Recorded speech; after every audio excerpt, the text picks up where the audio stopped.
Hello வணக்கம். இது உங்கள் சிவி ஜோன். எல்லாரும் எப்படி இருக்கீங்க? இப்போ பார்த்தீங்கன்னா லைவ்ல ஒரு பயங்கரமான சம்பவம், கேப்டன்ஷிப் டாஸ்க். இந்த வாரம் யார் வரணும் அப்படின்னு ஆல்ரெடி சொல்லியிருந்தேன்னா பிரவீன்ராஜ் வந்தால் தான் செம்ம மாதம் இருக்கும். ஆனால் நான் வந்து கம்யூனிட்டி போஸ்ட்டில் கொடுத்துருந்தேன். நிறைய பேர் விக்கல் விக்ரம் வந்தால் சூப்பராக இருக்கும்னு நினச்சிருந்தீங்க. பட் எனக்கு தெரியும், ஏன்னா விக்கல் விக்ரம் வந்தால் சாதுவாக கொண்டு போவார், நைட்டு மட்டும்தான் ஆக்டிவாக இருப்பார். ஆனால் பிரவீன்ராஜ் வந்துட்டு நல்லா நோட் பண்ணி பாருங்கள், ஸ்டார்டிங் என்ன மாதிரி ஒரு டெரரான ஒரு ஆளாக இருந்தார், அதுக்கப்புறம் எப்படி இப்படி கம்முக்கமாக இருக்கார். அதேமாதிரி ஒரு டாஸ்க்லையும் எவ்வளோ வெறித்தனமாக பண்ணுறாருன்னு. அதேமாதிரி ஒரு இடத்துலையும் நான் பண்ணுறது தான் அங்கே இருக்கணும், க்ரியேட்டிவாக நான் பண்ணுறேன்ப்பான்னு சொல்லிட்டு மற்றவங்களுக்கு பிடிக்குதோ இல்லையோ ஏதாவது ஒன்று திணிச்சிக்கிட்டே இருப்பார். அப்படின்னு இருக்கும்போது இவர் வந்தால் கண்டிப்பாக இந்த வாரம் ரன்னகளில் பூமியாக இருக்குன்னு நினச்சேன். அதேமாதிரி இப்போ தான் டாஸ்க் ஆரம்பிச்சது.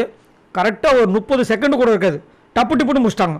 என்னையா அது, எவ்வளோ சூப்பராக ஒரு டாஸ்க்கை கொடுத்தா அப்படின்ற மாதிரி இருந்துச்சு. அதாவது அந்த ஸ்கியூ போர்டில் வந்து 3 பேருமே நிற்கணும். இந்த டாஸ்க் ஆல்ரெடி நம்ம பார்த்துருப்போம், ரொம்ப மெதுவாக தான் ஸ்டார்ட் பண்ணுவாங்க. ஆனால் இவங்க என்ன பண்ணுறாங்கன்னா ஃபஸ்ட்டே வந்து அடித்து பிடிச்சிக்கிட்டாங்க. ஃபஸ்ட்டே வந்து கனி கீழே விழுந்துட்டாங்க, கீழே உட்காரக்கூடாது சொன்னாங்க, கீழே உட்காந்துட்டாங்க. இந்த பக்கம் இவரும் ஃபஸ்ட்டே வந்து ஒரு கால் வெளியே வந்துருச்சு நம்ம விக்கல் விக்ரமுக்கும். அதே மாதிரி டப்புன்னு இவருக்கும் ஒரு கால் வெளியே வந்தது நம்ம பிரவீன்ராஜுக்கும். ஆனால் கடைசி வரைக்கும் காலை அந்த ஸ்கியூ போர்டு இன்னொரு காலை வந்து அப்படியே வச்சுட்டே இருந்தார் பிரவீன்.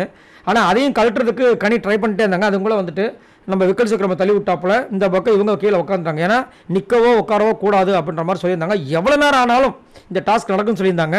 ஆனால் 30 செகண்ட் ஒரு நிமிஷத்துக்குள்ளே இப்படி முடிப்பீங்க நான் நினச்சி கூட பார்க்கலடா. ஏன்னா பிக் பாஸ் டென்ஷனாக இருப்பார், இதை எவ்வளோ சூப்பராக கண்டென்ட் நிறைய எடுத்துகிட்டு போகலாம், பார்த்தா இப்படி முடிச்சிட்டிங்களே அப்படின்ற மாதிரி இருந்துச்சு. கடைசியில் வந்துட்டு வாழ்த்துக்கள் பிரவீன் அப்படின்ற மாதிரி சொல்லி அடுத்த வாரம் நீங்கள் தான் கேப்டன் அப்படின்ற மாதிரி ஒரு விஷயத்த சொல்லிட்டாங்க. ஸோ கண்டிப்பாக இந்த வாரம் செம்ம மாதம் இருக்குன்றதில் மாற்றுக்கிறதே கிடையாது. நான் அப்படி தான் நம்புகிறேன். நீங்கள் உங்களோட கருத்து சொல்லுங்கள். எக்கச்சக்கமான வீடியோஸ் உங்களுக்கு காத்துட்டு மறக்காமல் என்ன பண்ணணும், சப்ஸ்கிரைப் பண்ணுங்கள், லைக் பண்ணுங்கள். பாய் நண்பர்களே.